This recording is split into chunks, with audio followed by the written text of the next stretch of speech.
Everyone, मैं Ajita Saraswati Chanakya college से और ई लर्निंग क्लासेस में हम लोग आज बीएड की क्लास को पढ़ेंगे, जिसमें बीएड फर्स्ट ईयर से हम लोग क्लास में कुछ टॉपिक को देखेंगे, जिसमें यूनिट 1 से ही ये है। और आप लोगों ने कहा है कि पितृसत्ता समझते हैं, लेकिन पितृसत्ता में विशेषता क्या है, पितृसत्ता की विशेषता क्या है ना। तो आज का टॉपिक है पितृसत्तात्मक विशेषता, है ना। यही आप लोग का पूछना है, पितृसत्तात्मक विशेषता। तो ये आप लोग समझते हैं कि पितृसत्ता क्या है, तो यहां मैं इसको क्लियर कर रही हूं। जैसे पितृसत्ता, यहाँ पितृ जोड़ सत्ता। अब यहाँ जो है पितृ और यहाँ है सत्ता, तो आपको कैसा लग रहा है? यहाँ हम पितृ से क्या समझते हैं? पिता। और ये पिता कौन है? पुरुष। ठीक है, यहाँ ये जो पिता है वो एक पुरुष है, और पितृ मीन्स पिता होता है, आप सबको पता है। और सत्ता मीन्स क्या होता है? सत्ता मीन्स होता है शासन, या वो जिस अधिकार से लिप्त है, जिस अधिकार में पिता है, तो ये शासन पिता का शासन। अब यहाँ मैं क्लियर कर रही हूं, पितृसत्ता मीन्स पिता का शासन। यही हम लोग पढ़ रहे हैं कि पिता की शासन की विशेषता क्या है। क्लियर हुआ? यहाँ पितृसत्ता के अर्थ के बारे में आप लोगों को हमने पिछले क्लासेस में बताए हैं, लेकिन फिर भी यहाँ पिता का शासन जो है, जो पुरुष प्रधानता को स्पष्ट कर रहा है। पितृसत्तात्मक, एक पुरुष, ऐसी व्यवस्था जहां पिता जो है उसकी सत्ता अपने पुत्र को देता है, आने वाली अपनी पीढ़ी को देता है। तो क्या वो सत्ता बरकरार नहीं? बिल्कुल है।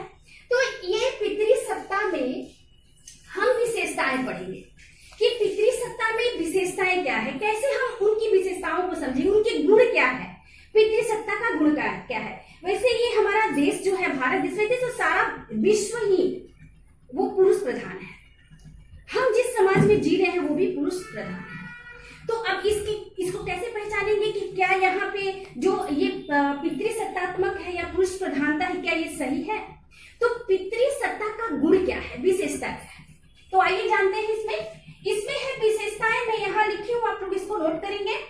पहला है कि पुत्र का महत्व, वो सत्ता, वो शासन, वो दौर, वो जगह, वो माहौल, वो समाज, वो देश जहां पे पुत्र का महत्व, पुत्र कौन है? वो पिता, पुरुष है ना। और ये पुरुष ही पुत्र है, यानी वो दादा के रूप में हो या पिता के रूप में हो या आने वाले पुरुष के, आने वाले पति के रूप में हो। तो ये जो पुत्र का जो महत्व है, वो हमारे समाज में पुत्र को महत्व दिया जाता है। पुत्र क्या करता है? वो पितृ का, मरे हुए लोगों का या हमारे आने वाले समय का तर्पण करता है। वो हमारा जो है भरण पोषण करता है, वो हमारे वंश का नाम रोशन करता है। तो क्या यहाँ कहीं भी स्त्री का नाम आया? नहीं, यहाँ पुत्र प्रधान है, यहाँ पुत्र का महत्व है। तो ये पहली विशेषता है कि इस पितृसत्तात्मक विशेषता में पुत्र प्रधान होता है, उसका महत्व रखा जाता है। दूसरे में है पुरुष प्रधान समाज। पुरुष प्रधान समाज, आखिर ये पुरुष प्रधान क्यों हुआ? क्या दो जीव जो है, पुरुष और स्त्री, ये दो जीव जब समान है, समान अधिकार, समान रूप, समान गुण लेकर के आते हैं, तो क्या इनकी प्रधानता क्यों? पुरुष की ही प्रधानता क्यों? क्योंकि ये समाज जो है वो मान चुकी है कि एक समाज को पुरुष जो है वो क्या है, यहाँ पे महत्वपूर्ण भूमिका निभाता है। पुरुष को हम क्या करते हैं कि वो हमारा, जैसे अभी हमने पढ़ा इसके पहले टॉपिक में, कि उसका महत्व है। समाज क्या देखता है? लड़की क्यों बाहर गई, औरत क्यों बाहर गई, पत्नी क्यों बाहर गई, बहू क्यों ऐसे की, उसके साथ कई क्यों लगे होते हैं। लेकिन ये क्यों समाज पुरुष को नहीं दे। तो ये प्रधानता यहाँ आती है, लेकिन इसे ये उसका गुण है कि वहां जब हम समाज में पुरुष को प्रधान देते हैं, वही सब कुछ कर सकता है, वही संरक्षण कर सकता है, वही समाज का धरोहर है, वही समाज में प्रधान है। तो इसलिए इस प्रकार जो है पुरुष की प्रधानता समाज को है। समाज में कई प्रकार के ऐसे कार्य होते हैं जो पुरुष से ही ली जाती है, या आपके गांव में, आपके मोहल्ले में अगर किसी तरह से किसी बात की अगर विशेषता आती है, उसमें कोई बात की अगर वहां पे क्यों नहीं महिला की ही बातें हो रही हो, वहां पुरुष को ही प्रधान रखा जाता है, वहां पुरुष से ही निर्णय कराया जाता है। तो अब यहाँ क्लियर होता है कि ये पुरुष की विशेषता है कि वही समाज में प्रधान है। दूसरा है पुरुष अधिक विस्तृत, पुरुष ज्यादा संख्या में है। हर जगह महिला भी वो चाहती है कि हमें पुत्र हो, मैं पुत्रवती हूँ, वो कहीं पूजा पाठ भी करती है, वो किसी ईश्वर के पास भी जाती है तो वहां ये नहीं मांगती कि हे भगवान मुझे पुत्री देना। उसे भी यही इच्छा होती है, यही ललक होती है, उसे भी एक पुत्र की मां बनना है। लेकिन अभी जो वर्तमान समय है वहां स्त्री को भी ये महत्व दिया जाने लगा है, स्त्री के महत्व को समझने लगी है, लेकिन फिर भी अभी हम पुरुष की विशेषता को समझ रहे हैं। तो इसमें ये है कि इसलिए वो मांगती है क्योंकि समाज में है पुत्र नहीं होने की वजह से उसे क्या कहा जाता है कि इसका मुंह देखना शुभ नहीं है, इसका वंश नहीं चलेगा, इसकी वंश की वृद्धि नहीं होगी, जिस कारण क्या होता है कि उसकी विस्तृत है, वो बहुत अधिक संख्या में है। हमारे समाज में जो महिलाओं की संख्या है बिल्कुल कम है, 1000 में वो अभी 800 के ये में अनुपात में लड़कियां हैं। तो क्यों है? क्योंकि हर कोई चाहता है कि मुझे पुत्र हो। तो ये जो है विस्तृत है, हर जगह जहां जाओ वहां पुरुष प्रधानता है, पुरुष ही वहां पे महत्वपूर्ण स्थान रखता है। तो इसलिए इसका ये आपका तीसरा गुण है कि पुरुष का जो विस्तृत भाव है वो हर जगह पे हर रूप में हर जगह पे वो प्रधान है। अगला है शक्ति तथा अधिकारों का हस्तांतरण।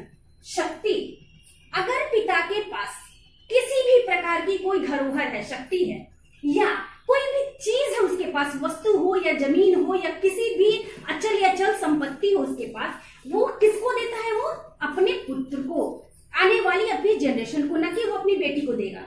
लेकिन तो क्या ये शक्तियां और अधिकार सिर्फ पुत्र के नाम से ही क्या उसने संचित किया है? बिल्कुल, क्योंकि हमारे समाज में हर जगह लड़कियों को अधिकार मांगना ही गलत माना जाता है। लड़कियां यदि अपने अधिकार के लिए बातें अपने पिता से करती हैं, चल या अचल संपत्ति की, तो उसे मान सम्मान नहीं दिया जाता है। तो ये हस्तांतरण क्या होता है? पुरुष को ही दिया जाता है, पुत्र को ही दिया जाता है। तो ये चीज यहाँ किसी भी प्रकार की शक्ति, दौलत, साम्राज्य, चल अचल संपत्ति, वो सारी चीजों पे किसका अधिकार होता है? पुत्र का। और वो जब अपनी आने वाली पीढ़ी को वो हस्तांतरित करता है। अगला है निर्णय शक्ति पुरुषों में ही निहित है। निर्णय करने की शक्ति, फैसला करने की शक्ति, वो किसी बात को चाहे तो नकार सकता है, चाहे तो स्वीकार सकता है, ये भी शक्ति किसके पास है? पुरुष के पास है। यदि किसी स्त्री ने कह दिया कि मैं इस पुरुष से शादी नहीं करूंगी, तो वहां ये समाज ये पाबंदी लगाती है कि ये अधिकार लड़की को नहीं है, नहीं दिया गया। क्यों? वही पुरुष प्रधानता है, यही इसकी विशेषता है कि स्त्री वो चीज को नहीं कर सकती, और ये पुरुष प्रधान समाज है, और इसमें जो है स्त्री का नाम नहीं है, पुरुष ही के अंदर ही सारी शक्तियां निहित है। पुरुष ही निर्णय ले सकता है, पुरुष ही सही निर्णय ले सकता है, और पुरुष की गई निर्णय को ही सारे समाज को मान्य होता है, सारे संस्कार को मान्य होता है। इसलिए ये महत्वपूर्ण इसमें विशेषताओं में ये भी है कि पुरुष को ही, इसीलिए पुरुष प्रधान समाज का ये विशेषता है कि वहां पुरुष ही हर निर्णय में, हर समाज के दायित्वों में वही आगे बढ़ चलता रहता है। अगला है पुरुष समाज में स्त्री ही का संरक्षण करता है। एक पुरुष ही समाज की स्त्रियों की संरक्षक है, उसका सहायता करता है, उसका वो भरण पोषण करता है। तो ये जो संरक्षण करता है पुरुष, तो कब अविवाहित है तो वो पिता और भाई के संरक्षण में रहती है, उसकी हर फैसला, हर निर्णय उसका भाई करता है। यूं तो उसके जीवन के जो महत्वपूर्ण निर्णय भी लड़कियों को नहीं करने देता। शादी विवाह उसके किसी भी तरह से कोई निर्णय लड़की नहीं करेगी, वहां कौन करेगा? पुरुष के रूप में पिता या भाई। और यदि वो विवाहित होती है, विवाह के बाद वहां भी हो जाती है, तो कौन करता है उसका निर्णय? पति या पुत्र। कौन करेगा वहां पे? पति या पुत्र। तो ये पति पुत्र कौन है? वो भी पुरुष है। वहां भी महिला कहाँ है? बिल्कुल नहीं है। महिला सिर्फ क्या है? वो एक जीती जागती एक नमूना है बस। इसीलिए यहाँ पे जो है पितृसत्तात्मक की विशेषता ये है कि स्त्री को तुच्छ समझा जा रहा है, निम्न समझा जा रहा है, उसकी कोई महत्व नहीं है। तो इसीलिए पितृसत्तात्मक विशेषता है कि समाज में स्त्री की संरक्षण पुरुष करता है। अगला है पुत्र को संपत्ति तथा उत्तराधिकार संबंधी भी अधिकार। अभी इसमें जैसे हमने कहा शक्ति और अधिकार उसी को दिया जाएगा। ये निश्चित है कि हमारे समाज में पुरुष को ही, आने वाले उसके वंशज को ही उसकी जितनी भी शक्तियां हैं, चल अचल जो भी है, वो आने वाले अपने पुत्र को देगी। तो इसी प्रकार यहाँ है कि पुत्र को संपत्ति का अधिकार है। बिल्कुल यहाँ स्पष्ट लिखा हुआ है कि पितृसत्तात्मक समाज में, पुरुष प्रधानता में, यहाँ जो है पुत्र को ही संपत्ति का अधिकार दिया जाए। वो पुरुष प्रधान समाज है, पितृसत्तात्मक समाज है। और अधिकार संबंधी भी जो भी चीज में अधिकार है उसमें, या उसके 3 पुत्र हैं तो 3 टुकड़े हो सकते हैं। अगर एक बहन है, एक लड़की है, तो उसको नहीं दिया जाएगा। क्यों? क्योंकि इसमें नहीं है कहीं भी इसमें बेटी या पुत्री या लड़की नहीं है। तो इसलिए पुत्र को ही संपत्ति या उसे किसी भी सामान पे, किसी भी फैसले पे, किसी भी चीज पे उसका अधिकार है। तो इस प्रकार ये स्पष्ट होता है कि पितृसत्तात्मक समाज निश्चित ही पूर्णतः क्या है? पुरुष प्रधान है। तो इस प्रकार ये उनकी विशेषता है। और ये ही विशेषता जो है पितृसत्तात्मक में विशेषता में आपका प्रश्न पूछता है, तो इसे आप नोट करेंगे।